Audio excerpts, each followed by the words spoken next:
good morning to you. Thank you so much for tuning in to the Morning Brew for this Thursday, the 24th of September, 2020. I am Lucia Joseph here with you, and it is a very special offering that we have. We are going to deal with the presentation of the CSEC examination results for 2020. We know that 2020 has been a very unusual year. And if we have anything to go by when it came to the performance of our students and the school system back for the common entrance examinations, we know that we are a resilient people and that certainly we can face any challenge that is confronting us. And so no doubt that today we'll be hearing some very good news about our teachers and our students and even the parents in the success of our students come at the CSEC examination. So we have with us this morning our very dear friend here at NTNGIS, Dr. Fiona Philip Myers, with us. She is the Chief Education Officer. Alongside her is Mr. Dawson Ragunanan. He is the Deputy Chief for Instruction. Welcome and thank you so much for coming in. And we are in very bright colors, so that means great news. And I am so excited because I really want to be able to enjoy along with the nation the success of our education system. Dr. Myers, you have a statement for us, and then after that we'll be getting down into the nuts brass of things with Mr. Ragunanan. Definitely. Thank you so very much for having us, to our general public out there, to our parents, to our teachers, our administrators, all of the educators. We thank you for your presence with us this morning. My name is Dr. Fiona Philip Meyer, in the capacity of Chief Education Officer. We, as a school supervision team, alongside Mr. Dawson Ragunanan, who's the Deputy Chief responsible for instruction, are pleased to present on behalf of the Madam Registrar in this instance a preliminary overview and an analysis of our CSEC examinations. Ms. Joseph started quite rightly with the word that keeps coming to my mind: resilience.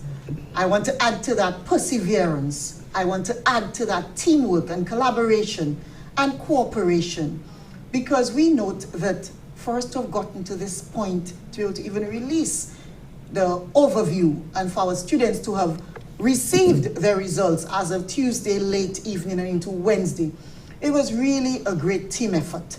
And there was no definite that we would get to this point. So I must begin by thanking all of the stakeholders.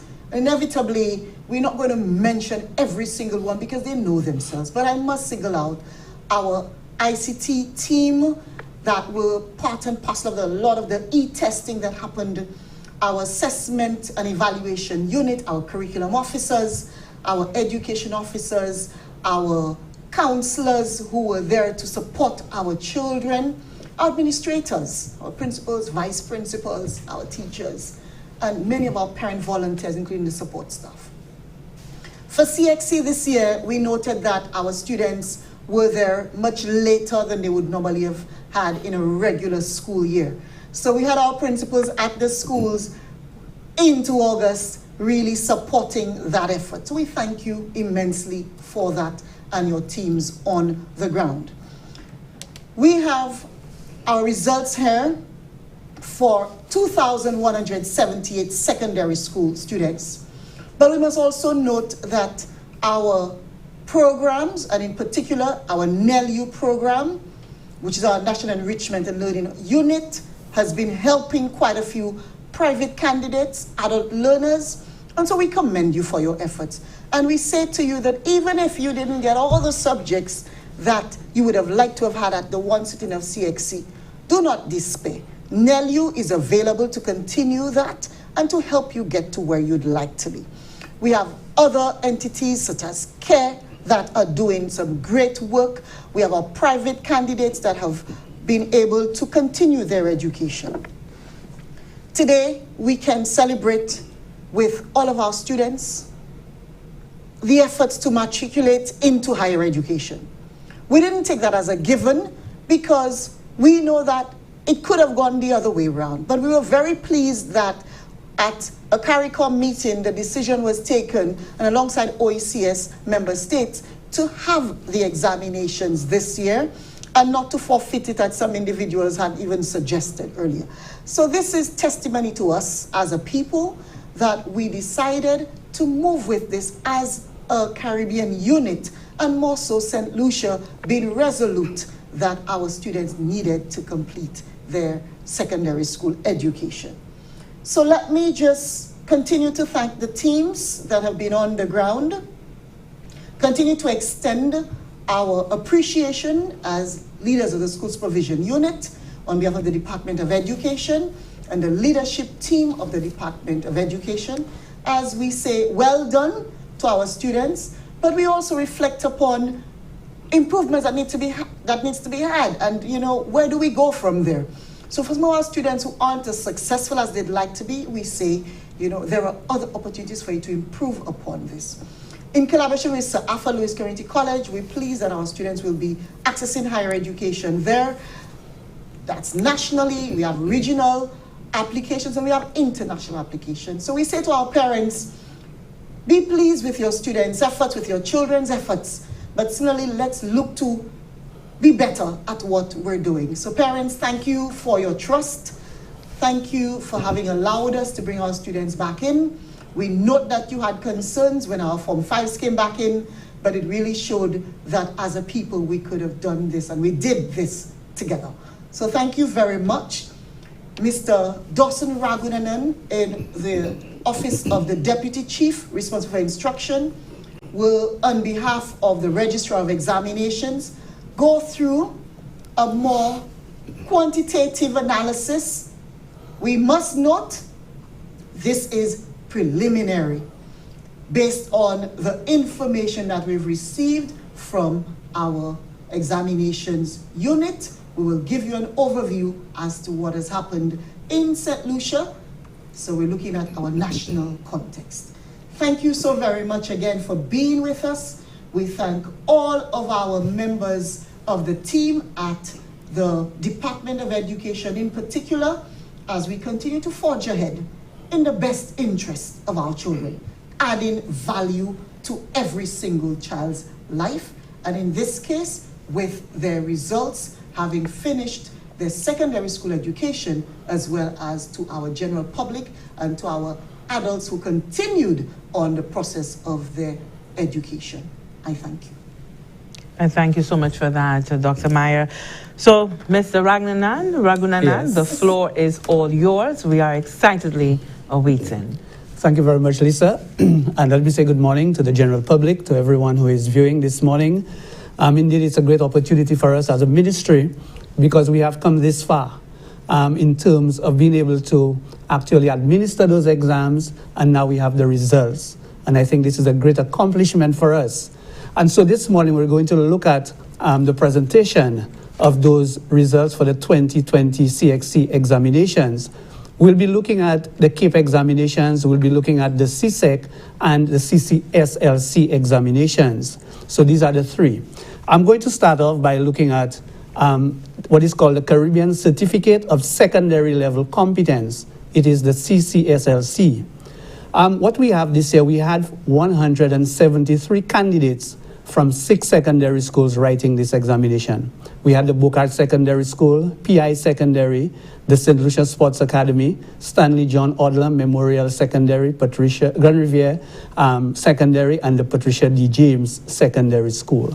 So we had all of these schools writing the CCSLC. And so I just want to focus a little on the results. Again, whenever the students write the CCSLC, there are 3 categories. You have those who have achieved mastery, those who would have achieved competence, and those who are developing competence when it comes to the examination. So that exam is really important for them, because it especially helps them in terms of developing and gaining special skills, prerequisite skills, so to speak, that would help them to move on to the other levels of education, to the higher levels. And that is something that we really value, especially for the students when they go to many of our schools. And so we had that. And so if we look at the graph that is being shown right now, we would notice that we have some students. This year we had, for the mastery, for the level of mastery, we had a drop there, But again, it's something that we have to look at, and it's something that we are going to be working on. But we had many of our students, we had 61% of our students, almost 62% of our students achieving the level of competence. And we had 36.99%, about 37% developing that competence. So it means that there is a lot of hope. The future is bright for these children, because we need to continue working with them, because many of them are still in the school system, and there are many opportunities for us to continue to help them and to help improve the instruction, and so that they can improve their performance, and so we can identify them at that level. For the CCSLC, the students wrote in 6 areas. You had English, French, integrated science, mathematics, social studies, and Spanish. And I must say that all of these examinations were done through e-testing. Okay, they were done through the online modality, and so they were quite successful at that. Again, it shows where we are going. It shows our level of competence when it comes to our students being able to access the technology, because as we look at the world and what is happening around us, it is important that our students can fit in, so that they can, in every instance, they would be able to at least be able to work with the technology. So that is important for us. So again, these are all the things that we are identifying as a ministry. And so let us just look at the various subject areas. We would see, I just want to just spend a little time on this slide as we go through it, looking at the various subjects, and we're able to see students at the various levels. So we would have mastery, we would have those who are competent, and those who are developing competence. And you would see the various areas here being highlighted for you. Then we move on to the Caribbean Advanced Proficiency Examination, what we call the CAPE examination. This year we had 473 students writing these examinations. That is 53 candidates less than what we had last year. They were written at two centers. We had Sir Arthur Lewis Community College and the Viewfort Comprehensive Secondary School. So these are the two areas where the students would be writing the CAPE examination. And so I just want to focus here a little on the performance, the mean performance of the students. So again, we would have seen a comparison here from 2017 all the way to 2020, looking at CAPE Units 1 and Unit 2. But if we focus on 2020 this year, you would see the blue bar is showing the Sir Arthur Lewis Community College, and the green one represents the Viewfort Comprehensive Secondary School. You would see the difference there, where you have just about 2% difference. Also for Unit 2, you would also see about a 6 to 7% difference. But really and truly, when you look at it, you can see that all of our students are above 90%. And I think this is commendable for our students. So we see the great success of our students in the CAPE examination. And we continue to see it. And if you look at the trend, you continue to see it from all the way from 2017, that the students are performing very well. And so it is that these are areas where we must continue to provide support for them. We must continue to ensure that our students have the requisite skills, that they can continue to work in these areas so that the success can be maintained. And so this augurs well for us as we move along. The pass rate per subject at CAPE, the overall pass rate for Unit 1, it ranged from 60% to 100%. For Unit 2, it ranged from 50% to 100%. So these are some of the statistics that are important for us. I'm just going to flash on the screen the various subject areas. You had subjects like digital media that the students are doing at the CAPE level, entrepreneurship. You know, we have all of those subjects, and these are some of the new areas that we want our students to venture into. Okay, so we had the tourism, we had Spanish and so on. All of that is at the Unit 1 level. For the Unit 2, we have other areas, you know, such as law, information technology, geography, and so on. And so all of those subjects are highlighted here And so it gives you an idea as to the areas that our students were exposed to and what they actually did the examinations in. So this is essentially what we have for CAPE at this time. And let me just say again that, as the chief said, these results are still preliminary. We're still doing our analysis, but we thought it necessary to give you a glimpse as to what is happening at this time so that you would know, so that you would be informed. Then I would like to move on to the third area, the one which normally brings the greatest anticipation, the one where persons really want to find out what is happening, the CSEC examination. The Caribbean Certificate of the Caribbean Secondary Education Certificate. This is the CSEC examination. And let me just highlight for you, we have the performance of candidates from 24 secondary schools. The students wrote at the general and technical proficiency levels. They wrote in 24 subjects. 34. In 34 subjects. Paper 1 of 30 of those subjects were done electronically, e-testing, and hopefully the intention is that we move fully to use an e-testing platform in all subject areas eventually. Due to COVID-19, paper 2 of 3 of the subjects, that is French, Spanish, and Human and Social Biology, they were done through the paper-based method. So that is for your information. Let's look at the performance now. For the overall CSEC performance, you would see highlighted on the graph from 2015 all the way to 2020. And if you look at the overall results, you would realize that for this year, 2020, we have 76.34%. Okay, that is the CSEC performance. From last year, it was 76. We had a small drop from last year, and it's something, again, we have to consider. But again, you can see that it remained on par throughout the years. Okay, so again, this is what we want. But as a ministry, we want our students to continue to improve. We want our students to be able to move so that they can move into the 80s, they can move to higher levels when it comes to the performance itself. And so this is where we are at with that.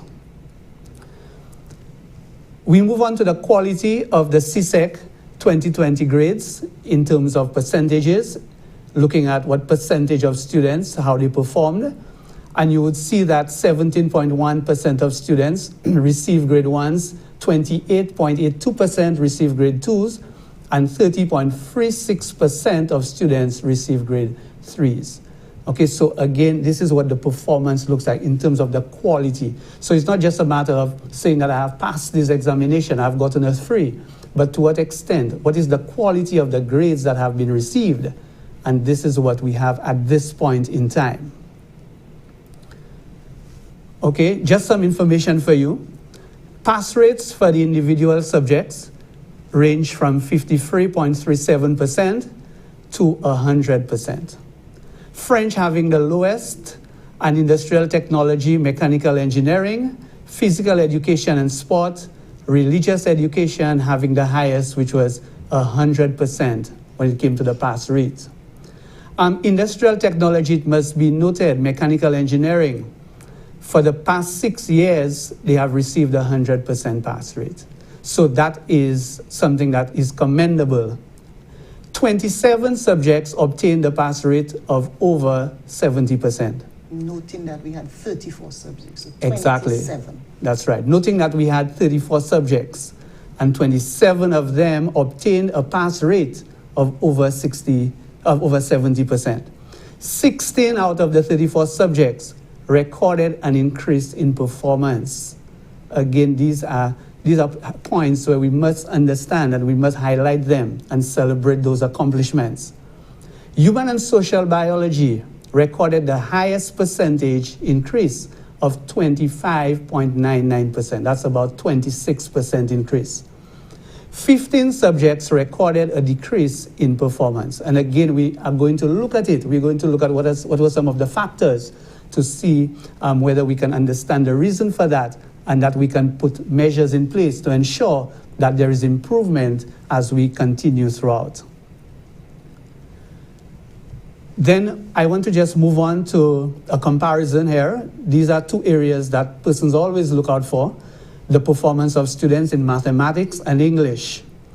And if we just take a moment just to look at this graph here, it gives an idea, an indication of what is happening. The blue graph represents English, and the red one represents mathematics. Just by taking a cursory look, the first look that you take, you would see a marked difference between the two. And we have the performances from 2015 all the way to 2020. You would see a constant or a steady increase in the performance in English language, or English A, that's at the CXC level. And so that this year we have a mean of 84.49%, the highest mean that has been recorded over those years. However, for mathematics, again, we're looking at it, and we're seeing that the performance has declined. From last year, it was 48.64%, and this year, we have 43.95%. Again, we continue to look at the mathematics, and we need to really look at it, to really look at what are some of the factors that really affects the performance of our students in that area. And so, as you look at it, you would see that there is that when it comes significant decrease that we're seeing here. And it's something that is of concern to us at the Ministry of Education. It's something that we are continuing to look into so that we can continue to see how we can improve the performance in mathematics. Okay, so let me just take the opportunity to commend all of our successful students, those who may not have been as successful. We want you to know that this is not the end. There are many second chance opportunities, and we want you to take advantage of it and to move on, because this is not the end. This actually is going to help you to improve, because there are many opportunities out there, and we want to encourage you to take advantage of them. So I thank you very much. Thank you so much for that, Mr. Dawson Ragunanan, who is the Deputy Chief for Instruction. And so we have a complete understanding of where we're at with the education system, and juxtaposing that with COVID-19. And since we know that we are coexisting with COVID perhaps for the next 2 years, we saw that the students are capable of being able to perform with the online learning as well as the blended approach that we have taken to education. Given what we have seen, and you spoke about some of the areas where we were able to achieve 100% pass rates, and those where we are certainly not anywhere near where we ought to be. So just thinking about the blended approach learning that we are going into, how do these results now guide the ministry into how you are going to tailor for the next year? Tailor our teaching, instruction, and so forth. Let me speak to that very briefly, but I hope that the general public can appreciate that the situation we find ourselves in, I keep saying, isn't a national one, whereas COVID would have only impacted St. Lucia. It has impacted instruction, and we must be very diligent in our manner in which we look at instruction. For me and for us, it is about the quality of deliverance. It is about finding the good balance between online virtual learning in a distributed learning approach and the face-to-face. I want to very quickly speak to the mathematics as an example of where we can improve, but it speaks to continuous engagement with our principals, with our curriculum officers, with our education officers, with our teachers. And we are pleased that through the team, we have a numeracy coordinator, we have a curriculum officer for mathematics. There's been a lot of work on the ground to do very practical things with our coaches to improve upon the delivery of instruction. We must appreciate CXC, SBAs, the environment we found ourselves in, the time that the kids were away from the face-to-face instruction, and that there are some subjects for which, if you stay at home and do it, it can happen a lot easier, but others that you really need somebody there to explain And mathematics is one of those that when you get lost, you really need the teacher to be able to support you. And so we recognize that this is not something we wanted to happen, but we have tried to work in the best interest of our students. But moving forward, it's a definite discussion with our curriculum officers in particular, our numeracy coach, and the team, alongside our educators. What can we do to ensure that our students can maximize their instruction in that area and others as well? Yeah. Well, go ahead, Mr. Well, I was just going to say, especially in terms of mathematics, we started a program with our Form 4s and Form 5s. Yeah. It started just last year. And so we're looking to see the benefits of that. We're looking to see the results of it. A special program with them where they can go online, where they can use the online modality. They use what is called Moodle, the Moodle platform. And we have really been working with them. But we're doing it at a pilot phase right now. Yeah. But we want to actually open it up to all of the other secondary schools. So there is work happening, especially in the area of mathematics, because we want to see that improvement. We want to see our students move forward when it comes to the learning of mathematics itself. And are you talking about the numeracy hours? The numeracy hours. Pilot Numeracy program. And the team came here as well and presented. Right. We had our coach, our curriculum officer. We had our teachers. 2 of our teachers were here presenting on the numeracy hours that was piloted and is continuing to be rolled out to the secondary schools. So we want to expand. Okay, so for those who would have missed that program, we're interested in fact, because we've been teaching mathematics and tweaking it for a long time, trying to achieve better results. And we don't seem to be edging any closer to better results. So for the Numeracy Hours program, how have we changed what we're doing in order to achieve better results? The thing about the numeracy hours, when it comes to mathematics, the content remains the same. For years, we've had the same content. But what is important is the nature of the instruction, how that instruction is being done. Also, it has to do with even a deep understanding of the concepts themselves.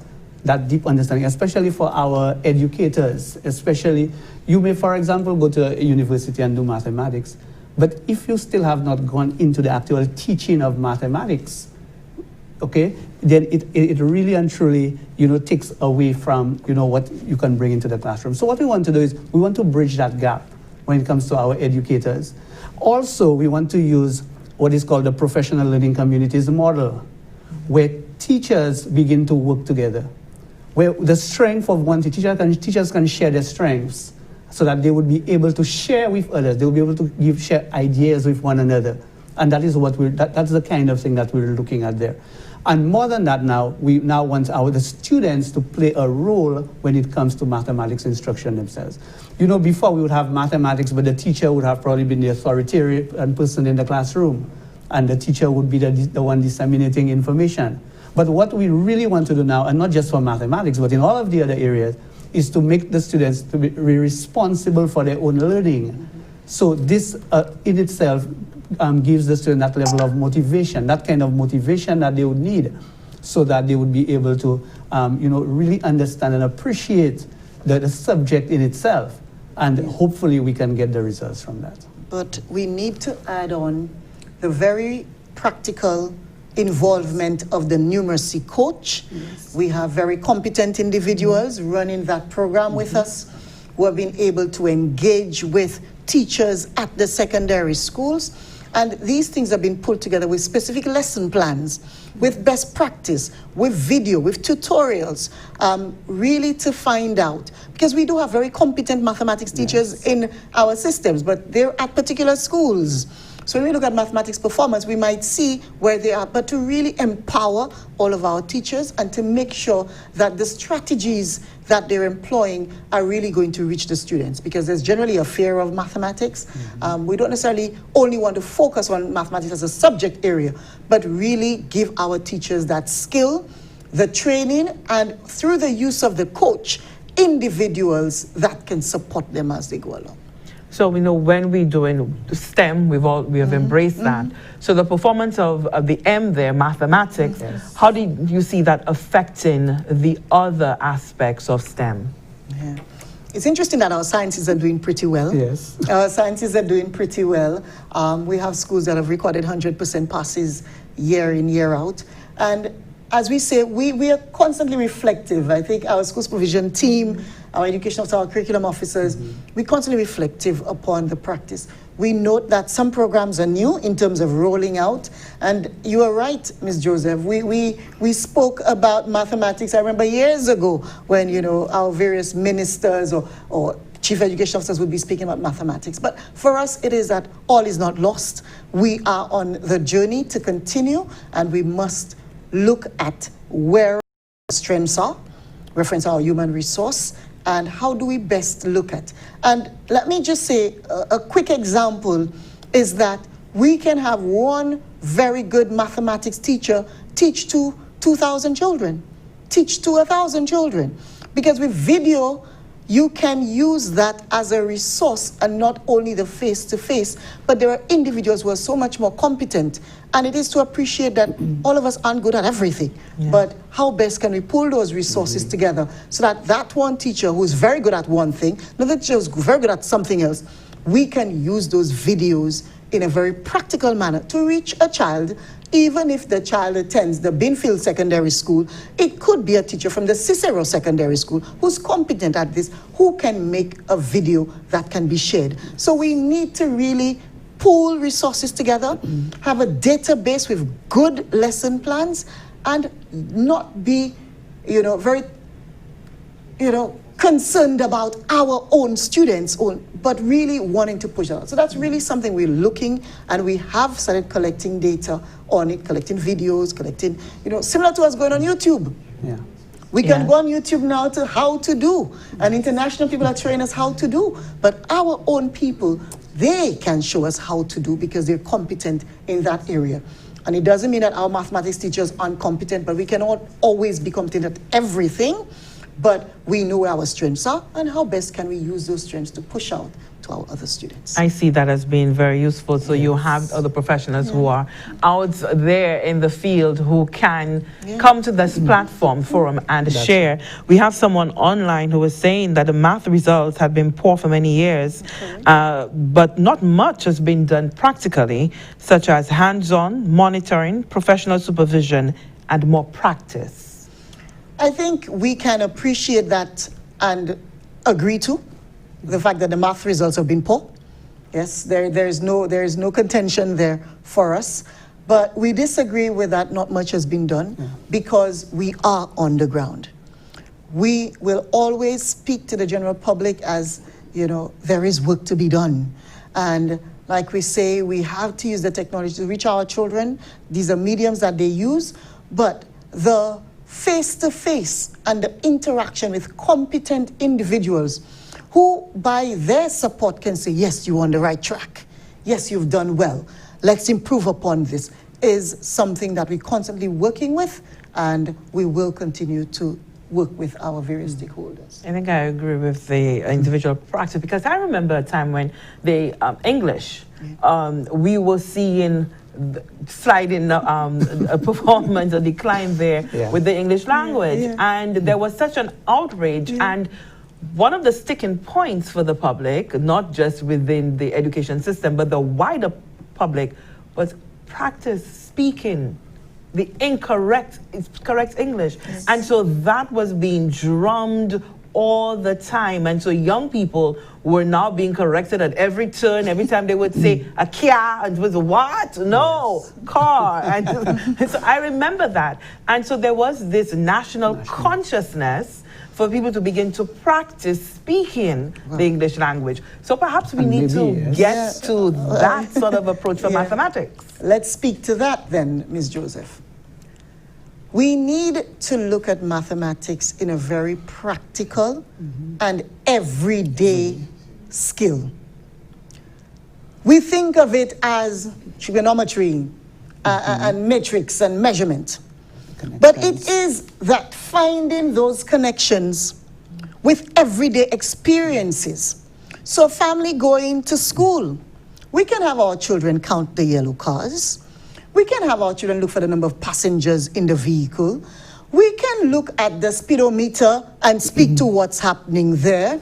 We can do so many things that make mathematics from very young, from infant years, a practical subject. Because a big part of the problem we see is that children say, when am I ever going to use this?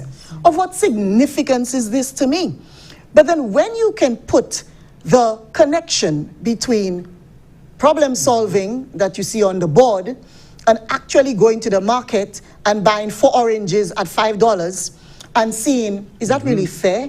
And finding the practical elements with, yes, we have a birthday party and we need pizza and we have 20 children at the birthday party. How do we, the fractions, the measurement, the amount of money. So some of the same concepts we hear, oh, this fractions is bad and money is bad and measurement is bad. Yet our vendors are at the market and they will give you US and euro and pounds and be able to, get their monies into EC and tell you this is a profitable venture or not, because they're using mathematics in a very practical manner. So we really want to encourage parents to work with us. And yes, we'd say not everything is being done, but we know that we are working. There's room for improvement, most definitely, yes. But let us find those connections between what we do on an everyday basis and seeing mathematics real in our lives. So I think that just what you said there spoke very much to a point someone else was making about including practical topics in the curriculum, because individual believes that so many are being taught just the vectors, simultaneous equations, matrices, etc. But what about how to calculate taxes? So that can be included in the school curriculum. The practical component is so important for us. Yes, so we have to really work on it. Yes. I do want to say, but someone I'll read to you what the individual says. It is refreshing hearing from the professionals in the Ministry of Education. I'd like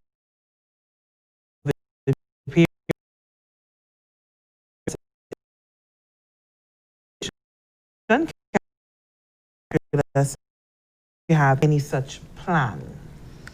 Well, we can appreciate that it has been a constant for us. I think as a team, we seek to inform, we seek to engage the public. At sometimes, we've had opportunities through the media. We always want to make good use of it. We're also very much on the ground and visible at our schools, because earlier one of the viewers commented on visibility, on monitoring. That is a significant part of what we do in collaboration with our curriculum officers, education officers, principals, vice principals, deans and heads of department. It is to monitor what is happening on the ground. But we're always available to speak to there who are very good at particular things. They may not necessarily be educators, but it doesn't take away from the effort and the support that can be given. So yes, Miss, thank you. Yes. We remain available to speak on matters of instruction through the Office of School Supervision. Wonderful. I do want to ask, because there is, of course, to the public sentiment that we're focusing too much on examination.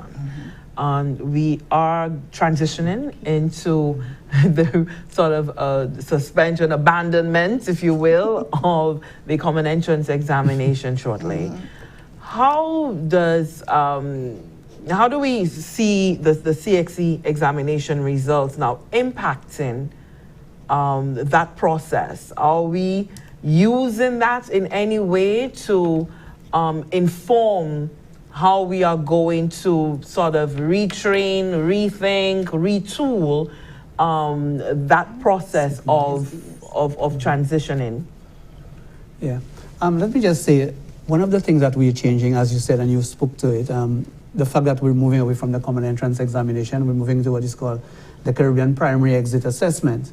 Again, that is going to bring in an element of, again, students being able to do things on the ground, an element of practical things being more practical in terms of what they are to do. And so, again, it is based on, again, best practice. It is based on what is important in terms of our students developing certain skills. Because we've noted, when it comes to the examinations, there are certain skills that you get from it, yes, but there are certain skills that you do not get when it comes to just having the examinations. And so, again, that is why we had introduced at the levels of the grade 2 and grade 4, the SBA component, where students started from very early with grade 2 and grade 4, where they were able to do a number of practical activities. And again, that is what you alluded to at the beginning, talking about students when it comes to mathematics, English, and what it did is it actually integrated all of the other subject areas. So students were able to do those things in a practical way. And that is where we were able to capture it from that level. But now what we have now with the CPA, it is a continuation of that. So we see CPA as a continuation of what has been done from the grade 2 and the grade 4. And so that it allows the students now to be able to do those many practical, where they can develop those skills on the ground, so that at the end of the day, our students are coming out, not just having knowledge, not just being able to answer those questions, but they are able to show the skills, they're able to show competence in particular areas, in particular skills, which are necessary, for life, and in terms of what they're going to do when they leave school. So that is crucial for us. Most definitely. And we note that many of the subjects now have an SBA component at CXC. So CXC has embraced the SBA component. And I just want to say that it is unfortunate sometimes when we do not take enough responsibility for our own work. And I'm speaking specifically to students. We appreciate that you must make the effort.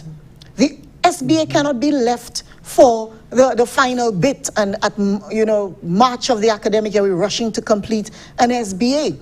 That CXC themselves have afforded us the opportunity to even start, some of our schools start our SBAs in Form 4. So dear parents out there, when you have your children, look out for the SBA timelines.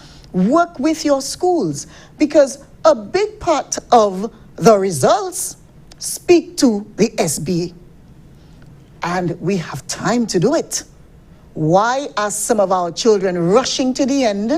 And our educators must also take responsibility, our administrators, us as school supervision, in terms of monitoring what's happening on the ground. We must take responsibility for this, that the timelines for the submission of SBAs should start from the Form 4 level, but that there are deadlines by which things have to be submitted, because inevitably they have an impact on our children, on the grades that they get at CXC, their final grades. And it is really sad to see that we would have had time to have completed those SBAs to contribute to the final grade, but sometimes when we do not do that, our children are left with a 4. And some of the subjects, you would have seen that so many subjects, say about 20% of the children are getting a 4.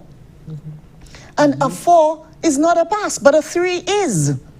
And a 3 would get a child access to higher education, internationally and regionally, as well as in SAFA. So it is really sad that they would have missed out, possibly by a few marks, that the SBA component would have been able to bring them up to that level. So we must say that responsibility for our own learning, being self-motivated, being self-aware, managing our time. Students, you must take this seriously. Your teachers are there to help you, and I'm going to encourage you. Keep them on their toes. Come to them, ask for help. Miss, sir, I'm ready with my SBA draft. How can you help me? When you make that extra effort, there is not one teacher out there who will turn you away. But when we wait and we don't get the submissions and things are moving late, you get to the point where there's no SBA submission, or there's an SBA submission that is of not a very good quality. And so you come at it on, at a disadvantage already. So students, teachers, administrators, we give ourselves that responsibility as well to keep, and parents, and our parents, to keep our children going. But for those parents who will tell me, Dr. Maya, I cannot, or I don't have the skills, I say to you that a parent who is interested, you don't necessarily have to have, subjects at higher education level. We have many successful people out there with parents who may be even illiterate, but who said, I want my child to learn, and so I'm going to walk the walk with my child. So that is the kind of engagement we want from you parents, to work alongside us, but to also ask for accountability. And that's the key thing. Ask Because for for accountability. parents who, as I say, is not academically inclined, or you don't have the wherewithal to assist your child doing the homework or doing the SBA, but if you were to hold your child accountable, that makes all the difference in the world, because mommy and daddy insisting to see, let me see that book, let me see what you have produced. That, I tell you, can very much have that child coming, okay, let me get it together. Yes. Because you have the pressure from the school, you have the pressure from the parent, that child has no other thing but to comply. So I agree with you that completely. And at school, I often said that, and I tell young people this, going to school is your job. That is your job. That is your job. Attaining good grades is your salary. Now, when you think of it that way, because if you don't put in the work, if you don't go to job and you don't perform on the job, you can't get a raise. The salary level remains very low. Can't do much with that as an adult. Yes, we know that in the working world. And so if you were to think about going to school as that's your place of work, that's your job, and getting those grades as your salary, it will pay off in the very, very long run. It will pay off. We did have a question here asking about, as we wrap up, the CXC. Someone wants to know, that, indicating that there was a petition to redo the marking of the exams this year. Can you please speak to that? And seems that some students have many issues with the marking. I can't really speak to a specific petition because I'm not aware of one, certainly not within the Sanusian context, at least not that we're aware of. I'm not sure there's something happening in another island in the Caribbean. What I can appreciate, what we've appreciated, is that COVID had presented its own challenges, and that it wouldn't have been business as usual, but from our end, there aren't any considerations, or we've not been made aware of any marking. I know that almost every year there is some level of an issue or query that comes in. Our office remains available, but at the moment, we've not had any information on that. The feedback from our parents has been very, very positive so far.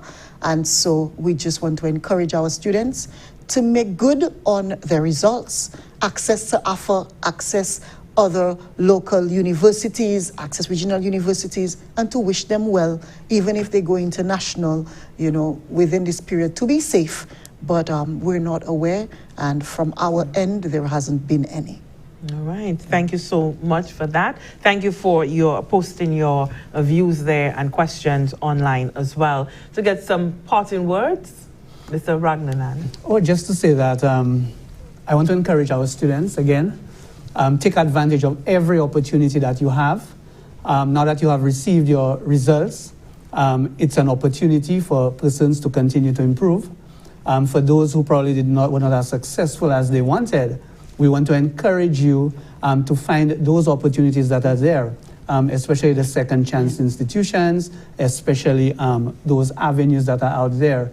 And the Ministry of Education, we remain committed to assisting and providing information to you to ensure that as much as possible that you can get the necessary qualifications that you need. Because we understand the value of education. Education is very valuable. And so it is important that you get those qualifications. And again, there are always many opportunities. There are many different pathways that you can take to get where you get where you want to go to. Absolutely. So do not give up. And the virtual world is offering That's the world right. at your fingertips. You can remain right here That's right. at home and pursue higher learning. So Yes. that's important for those of you who are considering your educational path. Dr. Maya? Yes. Mr. Ragnar and I, we always speak in a very similar manner. I just want to say to all of our administrators on the ground, we know that you've done an awesome job. We thank you for it. We thank you for the time that you've given of yourself during this period to ensure that the exams were administered. We have, at every center, we've had our exams through the examinations unit, some of our retired educators who come and do the exams on behalf of the unit. So we want to say thank you. We want to say to our students, our parents, The time we spend on social media, let it be a time when we're not just forwarding videos of all kinds of things, which is okay, but that we take it to spend time to go on YouTube and to see how to do a mathematics problem, to how to write properly, how to do from food and nutrition, how do you do a proper cheese sauce, for example, that is going to aid you in the good execution of an exam. Let us use the technology that's at our feet, on our phones, on our devices. Let us use that wealth of knowledge to really impact us. I would really want us to live with self-motivation. And I have a colleague who wanted to be a customs officer who decided that he would do mathematics because he didn't get it on his first try. He did that subject 3 times. On the second chance, he got a 3, but he didn't decide this was it for him. He wanted a 2 or 1. So he decided, I'm going to continue. That is the spirit that we want to encourage. Let us be self-motivated. Let us not stop looking for individuals to blame for. Let us be more solution-driven.